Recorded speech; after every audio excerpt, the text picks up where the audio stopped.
அரசியல் விமர்சகரும் பத்திரிகையாளருமான ஞானி இருக்கிறார், அவரிடம் பேசலாம்.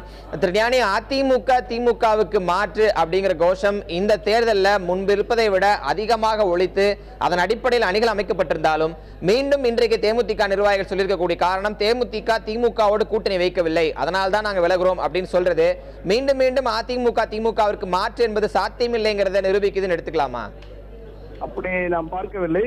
மாறாக தேமுதிக என்ற கட்சிக்கு இருக்கக்கூடிய சிக்கலை காட்டுகிறதை ஒழிய ஒட்டுமொத்தமாக திமுக மாற்று இல்லை நாம் பார்க்கவில்லை.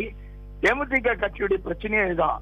அவர் சென்ற முறை அதிமுகவோடு கூட்டணி சேர்த்து ஆட்சிக்கு அதிமுக அமைத்து இவர்கள் மிக பிரதானமான எதிர்கட்சியாக வந்த போது கூட இவ்வளவு எம்எல்ஏக்களை அன்றைக்கு தேமுதிக அடைந்த போதும் அதிலிருந்து 8 எம்எல்ஏக்கள் இங்கிருந்து ஓடி போனார்கள்.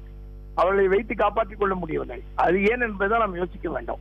அப்படினால் தேமுதிக கட்சிக்குள்ளே வந்து பொறுப்புகளில் இருந்தவர்கள் எம்எல்ஏ பதவிக்கு போனவர்கள் எல்லாமே அவர்களுடைய சுயநலத்துக்காக பதவிக்காக வந்தவர்களை கொள்கை அடிப்படையில் வந்தவர்களே கிடையாது என்பது தெளிவாக இருக்கிறது. அப்ப மீதி இருக்கிற எங்கே இருக்கக்கூடிய ஆட்களும் கூட தங்களுக்கான வாய்ப்புகளை பற்றி யோசித்துக் கொண்டிருக்கிறார்கள் ஒழிய கொள்கை அடிப்படையில் அவர்கள் பார்க்கவில்லை. அவர்களுக்கு வந்து இப்போது அதிமுகவோடு போனால் மீண்டும் எம்எல்ஏ பதவி கிடைக்கும் அவர்கள் அதிமுகவோடு போவதற்கு தயாராக இருப்பதாக மனநிலை இருக்கிறார்கள்.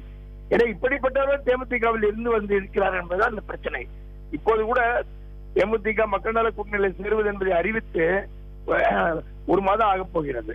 அப்படி என்றால் உடனடியாக இதுக்கு எதிர்வினை ஆற்றாமல் இப்போது இன்றைக்கு செய்ய வேண்டிய எதிர்வினை ஆற்ற வேண்டிய அவசியம் என்ன வந்து என்று யோசிக்க வேண்டும். இதற்கு பின்னால் திமுகவுடைய கை இருக்கிறது என்று மிக தெளிவாக தெரிகிறது. ஏனென்றால் அதிமுகவுடைய வேட்பாளர் பட்டியல் வெளியிடப்பட்டவுடன் ஒரு 234 தொகுதிகளுக்கும் அவர்கள் பிரம்மாண்டமாக பட்டியலை வெளியிட்டவுடன் அதிலிருந்து கவனத்தை திருப்பவும் தங்களுடைய வசதிக்காகவும் இந்த நேரத்தை கரெக்டாக பயன்படுத்தி அவர்கள் இதை செய்திருக்காங்க நான் பார்க்கிறேன்.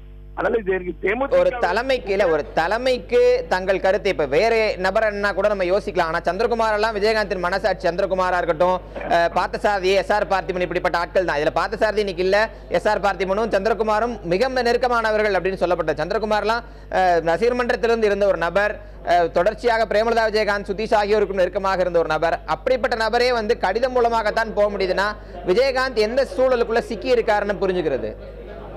எந்த கட்சியிலுமே உட்கட்சிக்குள்ள பாத்தீங்கன்னா தலைவரை சார்ந்திருக்கிற கட்சியில உட்கட்சி ஜனநாயகம் எப்போதும் கிடையாது.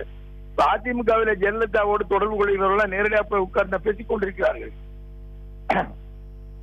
அல்லது பாமகவில் இருக்கிறவர்கள் நேரடியாக அன்புமணியோடு போய் பேசிக் கொண்டிருக்கிறார்களா? இல்ல, கிடையவே கிடையாது.